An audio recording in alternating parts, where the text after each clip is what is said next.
CPC के तहत पिछले लेक्चर में आप लोगों को फॉरेन जजमेंट को कैसे एग्जीक्यूशन कराया जाएगा भारत में, अर्थात विदेशी निर्णय को भारत में कैसे लागू कराया जाएगा, इसके बारे में आप लोगों को बताया जा रहा था।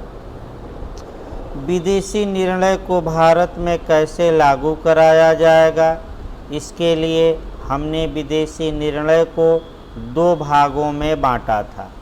इसको भी अच्छे से तैयार रखिएगा। एक हमने बताया था व्यतिकारी राज्य क्षेत्र का निर्णय, यानी कि रेसिप्रोकल राज्य क्षेत्र या व्यतिकारी राज्य क्षेत्र।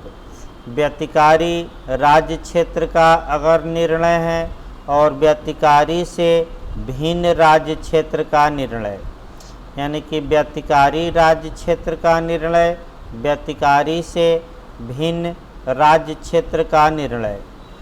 देखिए, कल पिछले लेक्चर में आपको डिटेल में रेसिप्रोकल या व्यतिकारी राज्य क्षेत्र के बारे में बताया गया था।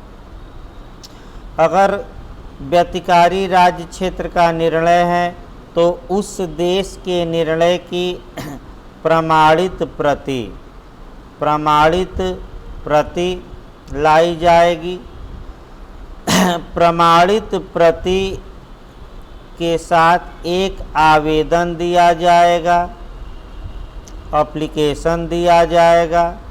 ऐसा आवेदन के साथ प्रमाणित प्रति लगाई जाएगी।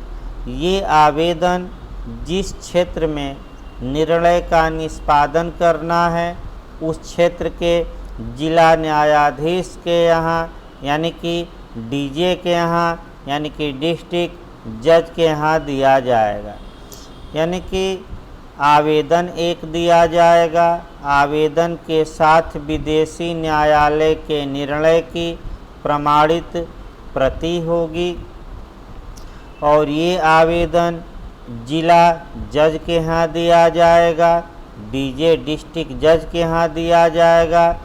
तत्पश्चात जिला जज ऐसे निर्णय का निष्पादन उस प्रकार से करेंगे जिस प्रकार से वे अपनी द्वारा पारित निर्णय का निष्पादन करते हैं। फिर एक बार इसको देखिए। तत्पश्चात जिला न्यायाधीश ऐसे निर्णय का निष्पादन उस प्रकार से करेंगे जिस प्रकार वे अपनी द्वारा पारित निर्णय का निष्पादन करते हैं। इसका मतलब ये हुआ इसका प्रावधान सीपीसी की धारा 44A में किया गया है। जो मैं प्रावधान बताया इसका वर्णन सीपीसी की धारा 44A में किया गया है। अब आइए दूसरा देखा जाए। यदि रेसिप्रोकल या पारस्परिक या व्यतिकारी राज्य क्षेत्र से भिन्न राज्य क्षेत्र के विदेशी न्यायालय द्वारा अगर दिया गया निर्णय है तब उसका निष्पादन कैसे किया जाएगा। इसके लिए कठिन तरीका है। देखिए कठिन तरीका क्या है। सबसे पहला तरीका है कि इसके लिए भारत में कॉम्पिटेंट कोर्ट में वाद दायर करना पड़ेगा। यानी कि वादी द्वारा भारत में सक्षम न्यायालय में वाद दायर किया जाएगा। उस वाद पत्र के साथ विदेशी न्यायालय के निर्णय की प्रमाणित प्रति लगाई जाएगी। भारत में कह सकते हैं कि वाद में सुनवाई होगी। सुनवाई के बाद निर्णय सुनाएगा वह न्यायालय, और यदि निर्णय वादी के फेवर में आता है, वादी के पक्ष में आता है, तब उस निर्णय का निष्पादन किया जाएगा। यहाँ समस्या ये उत्पन्न हुई कि एक विदेशी न्यायालय द्वारा दिया गया निर्णय है और एक हो गया भारत के न्यायालय द्वारा दिया गया निर्णय। अब ऐसी दशा में यदि वादी भारत में विजयी होता है तो विदेशी न्यायालय के निर्णय और भारत के न्यायालय द्वारा दिए गए निर्णय को मर्ज कर दिया जाएगा एक में, अर्थात एक में सम्मिलित कर दिया जाएगा और सम्मिलित करके उसका निष्पादन कराया जाएगा। लेकिन अगर वादी भारत के न्यायालय में हार गया तो भले वह विदेश में जीता हो, भारत में उस निर्णय का निष्पादन संभव नहीं है। लेकिन ये तब जबकि व्यतिकारी राज्य क्षेत्र से भिन्न राज्य क्षेत्र के विदेशी न्यायालय ने निर्णय सुनाया हो। देखिए, इसको भी अच्छे से तैयार रखिएगा। आइए आगे बढ़ा जाए। इस प्रकार आपका कह सकते हैं कि फॉरेन जजमेंट भारत में कैसे इन्फोर्स कराया जाएगा, ये आपको बताया गया। अब आपका क्वेश्चन मेंस और प्री में जो बनता है उसको देखा जाए। आपका जो क्वेश्चन बनता है वह बनता है आपका कि विदेशी न्यायालय द्वारा दिया गया निर्णय भारत में कब कंक्लूसिव होगा, कब निश्चायक होगा, कब अकाट्य होगा, कब निर्विवाद होगा। यानी कि विदेशी न्यायालय द्वारा दिया गया निर्णय भारत में कब अकाट्य होगा, कब निश्चायक होगा। यहाँ से भी अच्छा आपका क्वेश्चन बनता है, इसको अच्छे से देखिए। इसके लिए आपको सीपीसी की धारा 13 पढ़नी पड़ेगी, फिर सीपीसी की धारा 14। पहले कंसेप्ट बना लिया जाए और तब आपका सेक्शन वाइज चला जाए। पहले धारा 13 के बारे में कंसेप्ट बना लिया जाए। मेंस, प्री और इंटरव्यू तीनों के लिए महत्वपूर्ण है। धारा 13 के तहत पहला क्वेश्चन ये बनता है कि किस धारा के तहत विदेशी न्यायालय द्वारा दिया गया निर्णय रेस जुडिकेटा का काम करता है। तो आपका विदेशी न्यायालय द्वारा दिया गया निर्णय रेस जुडिकेटा का काम कब करेगा, ये धारा 13 में बताया गया है। दूसरा क्वेश्चन यहाँ से बनता है कि विदेशी न्यायालय द्वारा जो निर्णय दिया गया है उसका इफ़ेक्ट क्या होगा, प्रभाव क्या होगा। यानी कि वह व्यक्तिबंधी अर्थात जजमेंट इन पर्सोनम होगा कि सौरबंधी यानी कि जजमेंट इन रेम होगा। तो याद रखिए, विदेशी न्यायालय द्वारा दिया गया निर्णय व्यक्ति बंधी होता है, जजमेंट इन पर्सोनम। पिछले लेक्चर में हम बता चुके हैं। फिर आपका किस धारा के तहत विदेशी न्यायालय द्वारा दिए गए निर्णय को निश्चायक घोषित किया गया है, कंक्लूसिव घोषित किया गया है। तो धारा 13 मारेंगे। फिर आपका धारा 14 से बन सकता है क्वेश्चन कि विदेशी न्यायालय द्वारा दिए गए निर्णय के बारे में प्रिजम्पशन या कल्पना या उपधारणा का प्रावधान कहाँ किया गया है। तो उपधारणा पूछे तो 14 मारिएगा। फिर यहीं से क्वेश्चन उठता है कि किसकी उपधारणा की जाएगी। तो ये उपधारणा की जाएगी कि विदेशी न्यायालय कॉम्पिटेंट था, यानी कि उसे जुरिडिक्शन था, यानी कि उसे अधिकारिता थी, जुरिडिक्शन था या अधिकारिता थी। अब आइए देखा जाए, आपका कह सकते हैं कि धारा 13 को कवर किया जाए। जहाँ तक सेक्शन 13 की बात है। धारा 13 को फिर एक बार एक एक करके देखा जाए और उसमें के शब्दों को देखा जाए। देखिए धारा 13 की हेडिंग क्या है। हेडिंग से हम शुरू करते हैं। धारा 13 की जो हेडिंग दी गई है, विदेशी निर्णय कब निश्चायक नहीं होगा, यानी कि फॉरेन जजमेंट या विदेशी निर्णय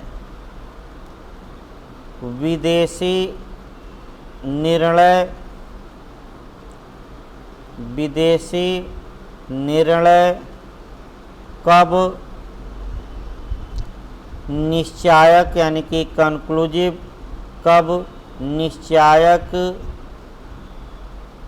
नहीं होगा, विदेशी निर्णय कब निश्चायक नहीं होगा।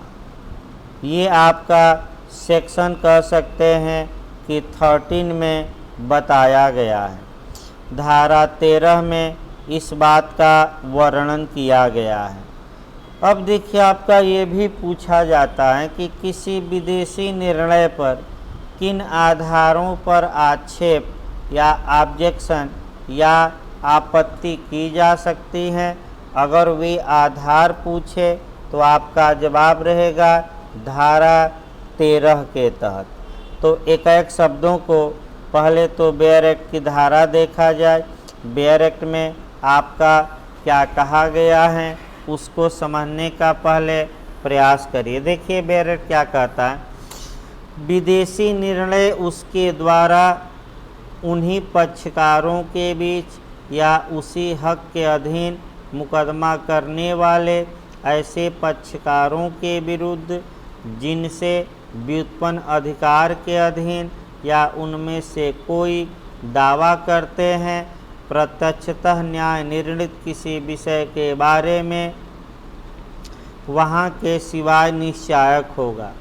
यानी कि इसका मतलब पहला लाइन का मतलब ये हुआ कि विदेशी निर्णय केवल और केवल पक्षकारों के बीच और उनके हित प्रतिनिधियों के बीच, हित प्रतिनिधि हैं उन्हीं के बीच ही उनके बीच निश्चायक होता है, उनके बीच ही निश्चायक होता है। अब ये समस्या है, उनके बीच जो विवाद हैं वह प्रत्यक्षतः उसमें न्याय निर्णय हुआ हो, यानी कि प्रत्यक्षतः विवादों का माने निर्णय किया गया हो। इसको समझने का प्रयास करिए। चूँकि धारा 13 ये बताती है कि विदेशी न्यायालय द्वारा दिया गया निर्णय केवल और केवल पक्षकारों और उनके हित प्रतिनिधियों के बीच ही कंक्लूसिव होगा, अकाट्य होगा, निर्विवाद होगा। इसका मतलब ये निकला, यहाँ से निकालिएगा मतलब कि विदेशी न्यायालय के निर्णय से केवल पार्टी यानी कि पक्षकार और उनके हित प्रतिनिधि ही बाध्य होते हैं। इसका मतलब ये निकला कि विदेशी न्यायालय का जो निर्णय होगा वह जजमेंट इन पर्सोनम होगा, अर्थात व्यक्तिबंधी होगा।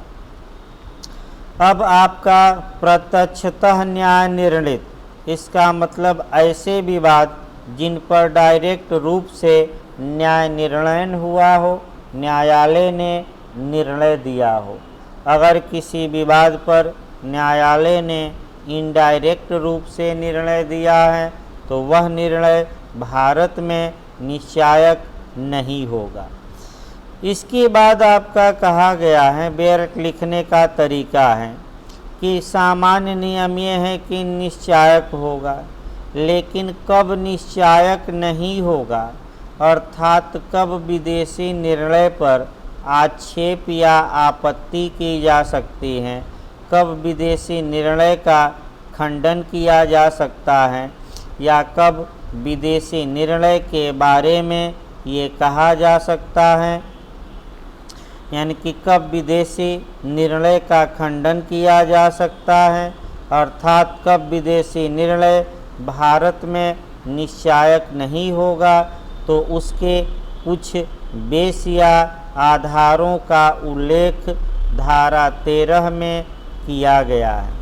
तो फिर आपका पूछा जाता है कि किसी विदेशी निर्णय पर ऑब्जेक्शन या आपत्ति की जा सकती है और किस धारा के तहत की जाती है? 13 के तहत। इसी को साक्ष्य अधिनियम से भी जोड़ लीजिएगा। साक्ष्य अधिनियम में भी ऐसी ही धारा 44 है, अर्थात वहाँ भी क्वेश्चन ये बनता है कि किसी निर्णय पर किन आधारों पर आपत्ति की जा सकती है, ये साक्ष्य अधिनियम की किस धारा में प्रावधानित है? तो आपका जवाब रहेगा 44 में। 44 और 13 को कोरिलेट करके पढ़िएगा। आइए एक 13 का पॉइंट देखा जाए कि भारत में कब निश्चायक नहीं होगा, यानी कि कब विदेशी निर्णय का खंडन किया जा सकता है।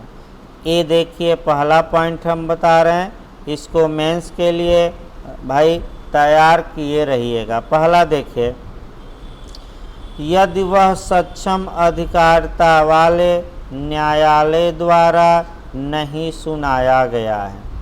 इसका मतलब विदेशी न्यायालय ने निर्णय तो सुनाया, जजमेंट तो दिया, लेकिन जो न्यायालय जजमेंट दिया है वह उस मामले में जजमेंट देने के लिए कॉम्पिटेंट नहीं था, अर्थात सक्षम नहीं था। माने उस मामले में सक्षम नहीं था। इसका मतलब ये हुआ कि उसे उस मामले में जुरिडिक्शन या अधिकारिता नहीं थी। तो सामान्य नियम है कि अगर कोई न्यायालय अधिकारिता न होते हुए निर्णय सुनाता है, ऐसी दशा में वह निर्णय नल एंड वाइड होता है, वह निर्णय अकृत और शून्य होता है। जहाँ तक अधिकारिता की बात है, अधिकारिता को हम 3 भागों में बांट सकते हैं। पहला आपका सब्जेक्ट मैटर संबंधी जुरिडिक्शन, यानी कि विषय वस्तु संबंधी अधिकारिता। दूसरा मॉनेटरी जुरिडिक्शन, अर्थात धन संबंधी अधिकारिता। और तीसरा टेरिटोरियल जुरिडिक्शन, अर्थात स्थानीय अधिकारिता। स्थानीय अधिकारिता। देखिए जहाँ तक भारत की बात है, भारत में भी अगर हम कोरिलेट करते हैं तो भारत में भी किसी निर्णय को इस आधार पर चैलेंज किया जा सकता है कि जिस न्यायालय ने निर्णय सुनाया है उस न्यायालय को जुरिडिक्शन नहीं था। और ये बात स्पष्ट रूप से साक्ष्य अधिनियम की धारा 44 में बताई गई है। तो पहला ये हुआ आपका जुरिडिक्शन का अभाव या अधिकारिता का न होना। दूसरा देखिए, जहाँ तक दूसरे पॉइंट की बात है, दूसरा पॉइंट देखा जाए, वह मामले के गुणावगुण के आधार पर नहीं दिया गया है, यानी कि वह मामले के गुणावगुण यानी कि मामले की मेरिट्स पर, मेरिट्स अब कब कहा जाएगा, कब कहा जाएगा कि निर्णय मामले के मेरिट्स पर या गुणावगुण पर आधारित नहीं है। तो इसके लिए 2 पॉइंट याद रखना है, यानी कि कब कहा जाएगा कि जो निर्णय आया है न्यायालय का वह मेरिट पर आधारित नहीं है। तो इसके लिए दो प्रावधान पढ़ने पड़ते हैं। निर्णय उन आधारों पर नहीं दिया गया है जो आधार उस विधि में उपलब्ध थे, यानी कि जो आधार या बेस उस कानून में उपलब्ध थे, उन आधारों से बाहर जाकर अन्य आधारों पर, अन्य बेस पर न्यायालय ने निर्णय सुनाया है। और दूसरा, निर्णय प्रतिवाद का परिणाम नहीं है।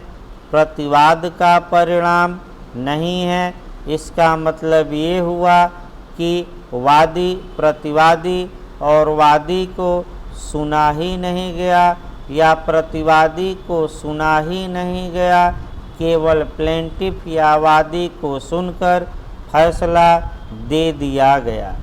तो हम कहेंगे कि वह जो निर्णय है मेरिट पर आधारित नहीं है। और नियम ये है कि निर्णय को मेरिट पर आधारित होना चाहिए। आइए सी देखा जाए, विदेशी निर्णय को किस आधार पर आप चैलेंज कर सकते हैं, खंडित कर सकते हैं। तो तीसरा पॉइंट ये बताता है कि विदेशी निर्णय को आप खंडित कर सकते हैं कार्यवाहियों के सकृत दर्शने। कार्यवाहियों के सकृत दर्शने का मतलब ये हुआ कि प्रोसीडिंग देखी गई और सकृत दर्शने मने प्राइमा फेसाई। प्राइमा फेसाई का मतलब हुआ प्रथम दृष्टया। प्रथम दृष्टया यानी कि पहली नज़र में। प्रथम दृष्टया का मतलब हुआ पहली नज़र में या प्राइमा फेसाई या कार्यवाहियों के सकृत दर्शने। कार्यवाहियों के सकृत दर्शने स्पष्ट हैं कि वह अंतर्राष्ट्रीय विधि के अशुद्ध बोध पर आधारित हैं, यानी कि वह निर्णय अंतर्राष्ट्रीय विधि इंटरनेशनल लॉ के अशुद्ध बोध पर आधारित हैं या भारत की विधि को उन मामलों में जिनको वह लागू है मान्यता देने से इनकार करती हैं। इसका मतलब ये हुआ कि वह निर्णय भारत की विधि जो अंतर्राष्ट्रीय विधि भारत मानता है उस विधि का उल्लंघन करके निर्णय सुनाया गया है। इसको समझने का प्रयास करिए। दो बातें हैं।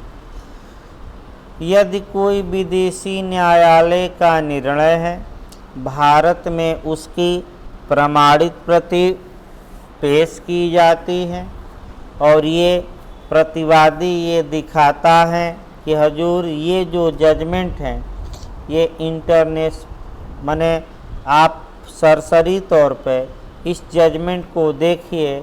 अगर आप सरसरी तौर पे प्राइमा फेसाई प्रथम दृष्टया एक नज़र इस निर्णय पर डालें तो ये निष्कर्ष निकलता है कि ये इंटरनेशनल लॉ का वायलेशन करके ये निर्णय दिया गया है, अर्थात ये निर्णय अंतर्राष्ट्रीय विधि के प्रावधानों के विपरीत दिया गया है या जिन अंतर्राष्ट्रीय विधियों को भारत मान्यता देता है उन नियमों को, उन विधियों का उल्लंघन करके ये निर्णय दिया गया है।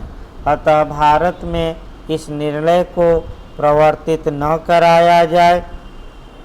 आइए डी देखा जाए आपका कि वह कार्यवाहियाँ जिसमें निर्णय प्राप्त किया गया है नैसर्गिक न्याय के विपरीत थी या नैसर्गिक न्याय का उल्लंघन किया गया है।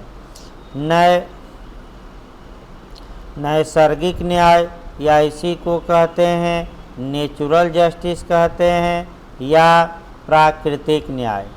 यानी कि या तो आप प्राकृतिक न्याय कहिए या नैसर्गिक न्याय कहिए या नेचुरल जस्टिस कहिए। अर्थात ये दिखाया जा सकता है कि हजूर विदेशी न्यायालय ने जो निर्णय दिया है वह निर्णय प्राकृतिक न्याय के नियमों का उल्लंघन करके दिया गया है। प्राकृतिक न्याय के 3 नियम हैं। पहला नियम है आडि अल्ट्रम परटम, यानी कि दूसरे पक्षकार को सुनो, यानी कि सुनवाई का अधिकार। दूसरा नेचुरल जस्टिस का नियम है रूल अगेंस्ट बायस, यानी कि पक्षपात या अभिनत के विरुद्ध अधिकार। और तीसरा रीजन डिसीजन मतलब तर्कानुमोद्य निर्णय, अर्थात जब भी निर्णय दीजिए तो उसका रीजन या आप कारण लिखिए। तो अगर कोई विदेशी निर्णय की प्रमाणित प्रति भारत में पेश की जाती है, ऐसी दशा में कह सकते हैं कि भारत के न्यायालय में उस निर्णय पर आपत्ति की जा सकती है। ये आपत्ति की जा सकती है कि हजूर इसमें तो प्रतिवादी को सुना ही नहीं गया था। दूसरा इस आधार पर कि इसमें तो बायस कर दिया गया, पक्षपात किया गया।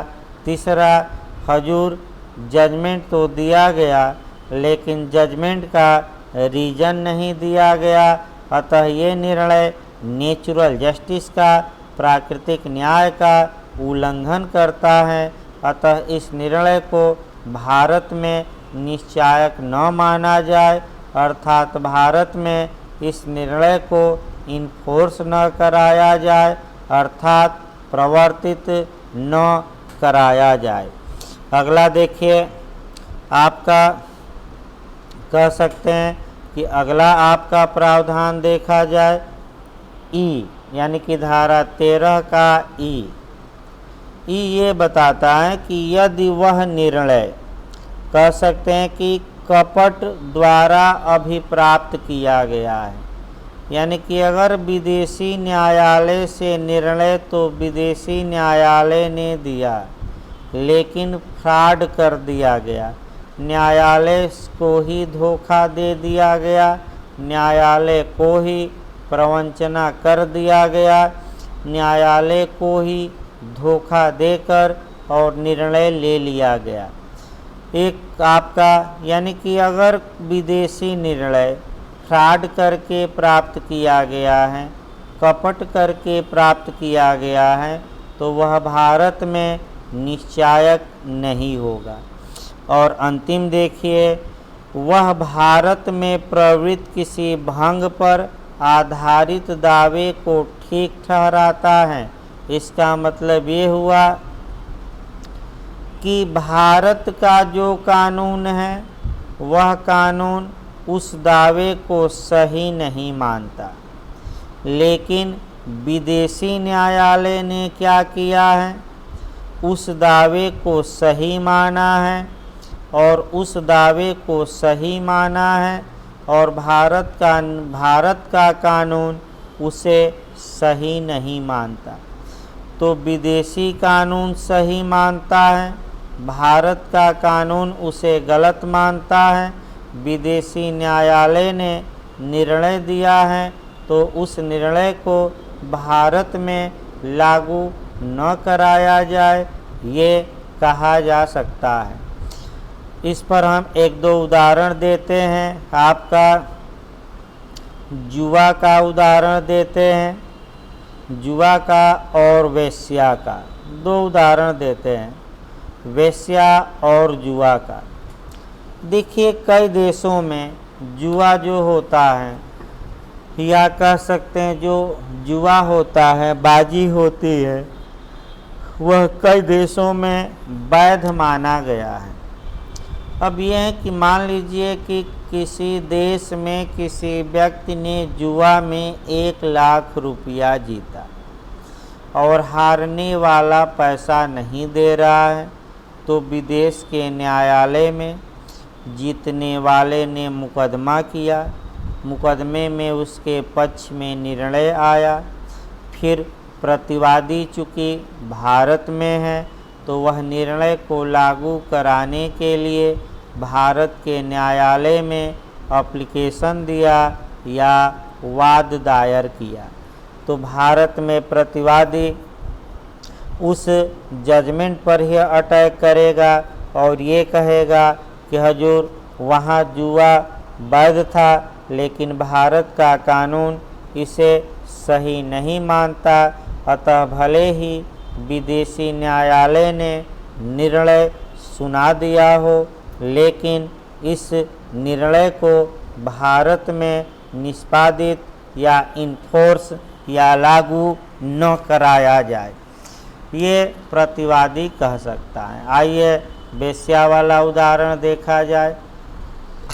कई देशों में वेश्यावृत्ति वैध हैं, इसमें कोई शक नहीं है, लेकिन भारत में आपका कह सकते हैं कि कानून भी बना है और वेश्यावृत्ति को पूरी तरह प्रतिबंधित किया गया है। तो जो जुआ वाला उदाहरण था वही उदाहरण वेश्या पर सेट कर दीजिए।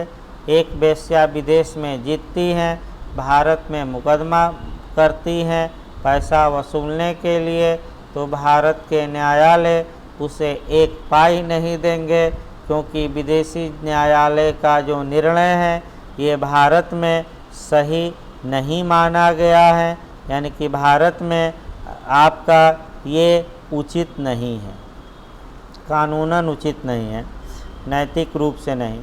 इस प्रकार आपका कब विदेशी निर्णय कह सकते हैं निश्चायक नहीं होगा, उन आधारों को हमने बताया। एक धारा इसमें और बची है, वह धारा 14 बची है। आइए 14 को देखा जाए। धारा 14, धारा 14 विदेशी निर्णय के बारे में उपधारणा का प्रावधान करती है। उपधारणा या प्रिजम्पशन का प्रावधान करती हैं। दूसरा पूछ सकता है ये विधि की उपधारणा है कि तथ्य की, तो ये ला का प्रिजम्पशन है, विधि की उपधारणा है। फिर दे देगा खंडनी है कि अखंडनी, तो आपका जवाब रहेगा खंडनी है। देखिए क्या उपधारणा की जाएगी, क्या अनुमान लगाया जाएगा, ये आपको देखना है। देखिए यहाँ अगर विदेशी न्यायालय के निर्णय की प्रमाणित प्रति भारत के न्यायालय में पेश की जाती है, तो भारत के न्यायालयों द्वारा यह उपधारणा किया जाएगा कि विदेशी न्यायालय जो दिया था निर्णय, वह निर्णय देने में सक्षम था।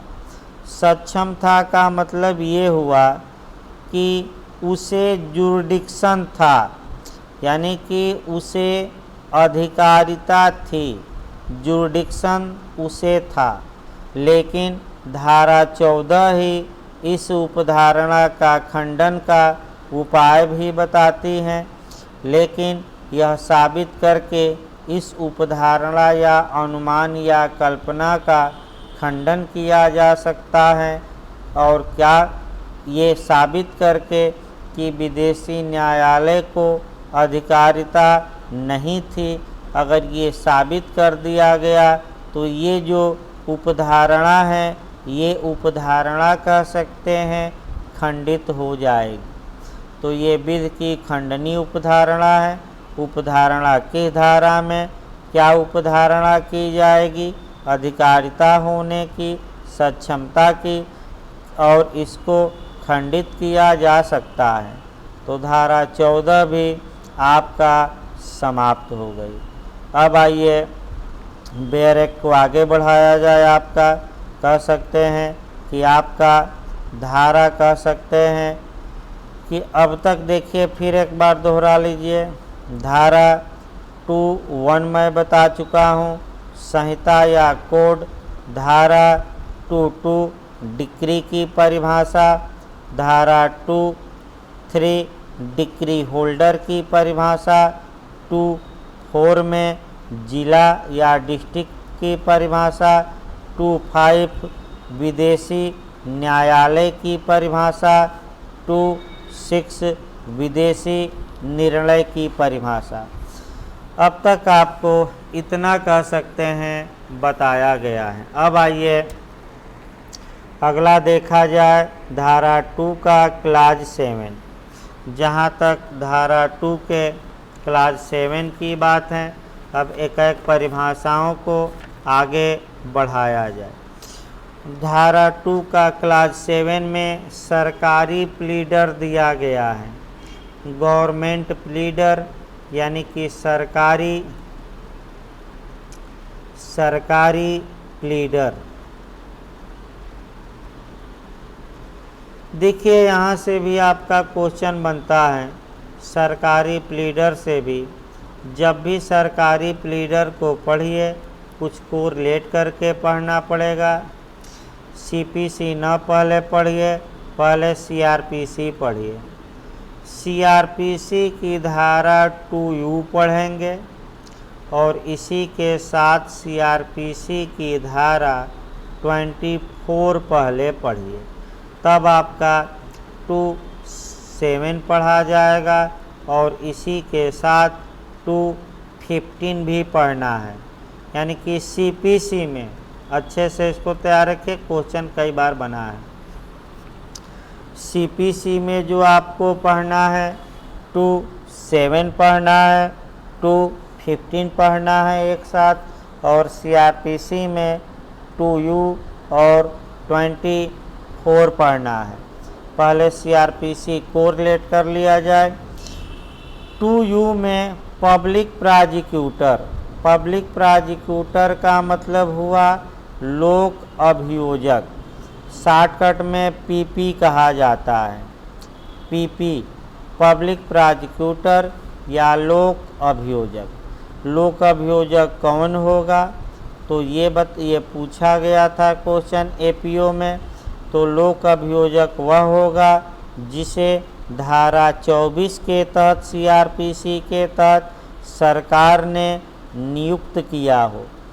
यानी कि धारा 24 के तहत सीआरपीसी में जिस व्यक्ति को पब्लिक प्रोसिक्यूटर नियुक्त किया गया है, वह व्यक्ति पब्लिक प्रोसिक्यूटर माना जाएगा, सरकार द्वारा नियुक्त हो।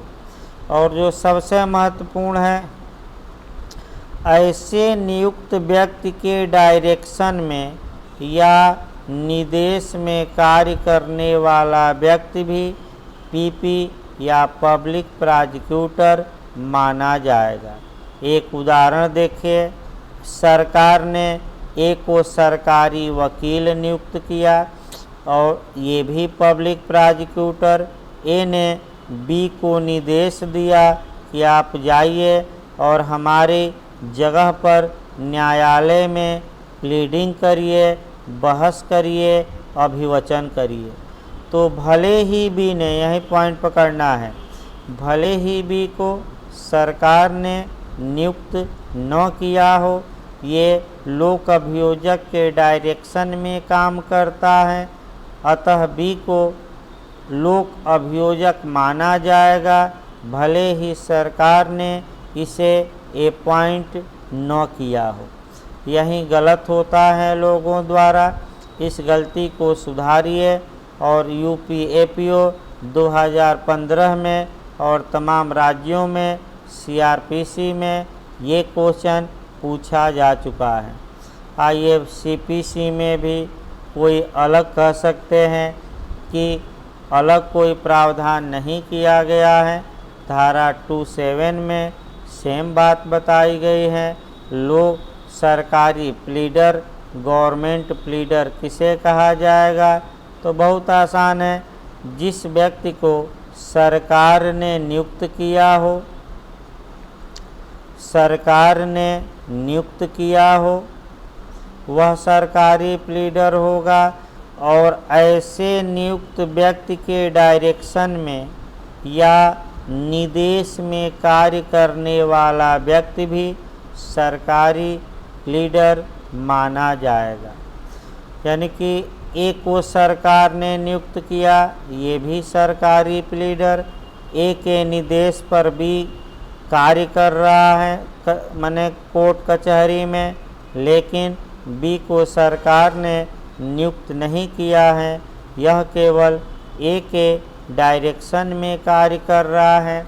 अतः ऐसी दशा में बी को भले ही सरकार ने नियुक्त न किया हो, बी भी सरकारी प्लीडर माना जाएगा। अब आइए प्लीडर की परिभाषा कहाँ है, तो 215 में प्लीडर का मतलब प्लीड करने वाला।